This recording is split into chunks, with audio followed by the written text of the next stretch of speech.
bien bonjour à tous, c'est le Puceau. Aujourd'hui on se retrouve pour faire une nouvelle recette. Donc aujourd'hui on va faire des œufs en chocolat. Donc pour faire ça il va nous falloir 200 g de chocolat noir, 200 g de chocolat blanc, ouvert, et cassé aussi d'ailleurs. Et voilà. Ensuite il va nous falloir une seringue et un moule en silicone. C'est bon. Et une casserole. Donc on peut tout de suite commencer. Tout d'abord on va prendre le chocolat, on va le séparer en deux parts égales. Hop là. On va faire fondre la moitié dans la casserole, mais au bain-marie. Donc pour faire un bain-marie, vous prenez la casserole avec de l'eau, vous mettez votre chocolat dans un bol, et vous mettez le bol dans l'eau. Et là, on fait chauffer à feu moyen. Et donc avec cette technique pour faire fondre le chocolat, ça va nous permettre de garder certains arômes qui disparaissent à la cuisson et d'avoir une température de cuisson idéale. Donc on va juste attendre que ça fonde. C'est bon. C'est très bon. Alors, petite précision concernant ce truc. C'est un moule fait pour. C'est-à-dire que c'est des moules. C'est un moule qui a des formes, enfin qui a une forme en gros d'œuf. Donc c'est fait pour faire ça. Donc si vous en avez pas, je pense que ça va pas marcher. Après vous pouvez toujours essayer avec des petits pots, des petits trucs comme ça. Ou alors avec des trucs que je dois avoir là-dedans. Regardez, voilà, par exemple. Supposons que vous ayez ça. Vous pouvez faire la même chose. Et ensuite, on le démoule. Donc, ne vous embêtez pas à acheter forcément ça si vous en avez pas. Ça m'a coûté 5 € chez Cultura, c'est pas très cher. Donc, si vous voulez, c'est pratique, puisque vous pouvez faire plein de choses avec. Genre des œufs en chocolat, hein, mais vous pouvez aussi faire des œufs au caramel, des œufs au praliné. Ok, j'abuse, vous pouvez faire que des œufs avec ça, mais c'est quand même vachement bien. Voilà. Mais vous forcez pas à en acheter un, vous pouvez utiliser aussi des petits moules de cette manière-là. Donc maintenant, comme vous le voyez, notre chocolat il a une texture parfaite. Et en plus, il sent super bon. Regardez, sentez-moi ça. Ah bah non, c'est vrai, vous sentez rien à travers la caméra. Donc là, maintenant, ce qu'on va faire, c'est très simple, c'est qu'on va aller prendre notre seringue. Donc moi, pour que ce soit plus simple, ce que j'ai fait, c'est que j'ai pris une vraie seringue. Et que là, vous voyez, j'ai creusé le bout pour que ce soit plus large et que ce soit plus simple. Donc tac, on remplit notre seringue de chocolat. Et ensuite, on vient remplir nos moules, mais très légèrement dans le fond. Que ce soit rempli à un tiers à peu près. Hop là.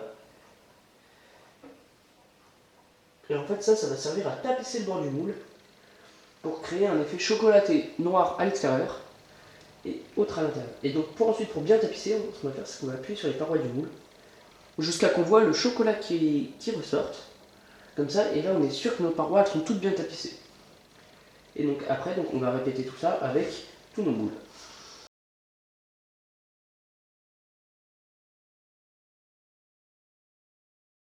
Et maintenant que tous nos moules ils sont bien tapissés, ils sont bien propres, on va mettre ça au réfrigérateur juste le temps que ça durcisse.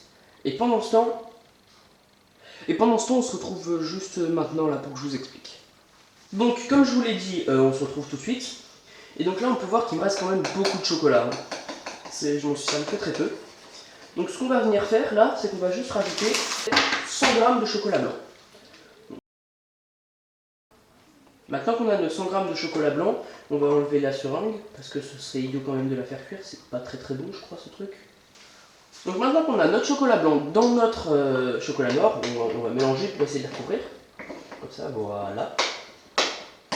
Et là tout de suite ce qu'on va faire, c'est qu'on va replacer tout ça au bain-marie et refaire fondre.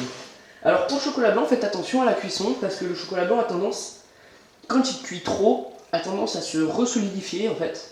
Et ça va vous faire quelque chose qui va être complètement impossible à travailler. Donc faites bien attention que votre chocolat soit très fluide, comme celui qu'on avait juste avant. Et voilà, je me suis encore trompé en fait. 100 g apparemment c'est pas assez. Donc ce que je vais faire, c'est que je vais mettre 150 g à la place. Et voilà.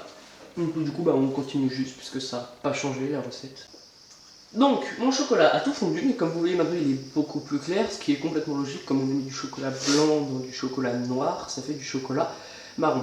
Donc maintenant qu'on va le laisser dans l'eau chaude, en éteignant bien sûr le feu pour pas qu'il redurcisse, pour pas qu'il crame. Et on va juste attendre que nos moules aient fini de refroidir. Et on se retrouve juste après. Donc maintenant que nos moules ont bien refroidi, donc le chocolat à l'intérieur est bien dur, on reprend notre bonne vieille seringue, on la remplit. Et on refait la même chose. Donc là par contre on les remplit au bord. Ou alors, si vous êtes déterminé, vous pouvez ne pas le remplir complètement au bord et remettre une couche de chocolat noir par-dessus pour faire un œuf parfaitement noir à l'extérieur et avec du chocolat au lait à l'intérieur. C'est d'ailleurs pas ce que je vais faire.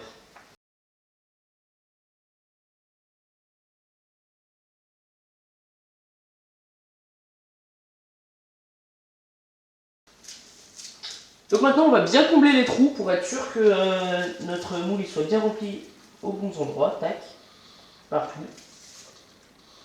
Et ensuite on va prendre un couteau, donc avec le côté pas tranchant, donc qui est plat, et on va venir racler le haut pour avoir un résultat bien plat. Et voilà, comme ça on a un résultat bien propre, bien net. Et ça repart au frigo pour 2 heures. 2 hours later.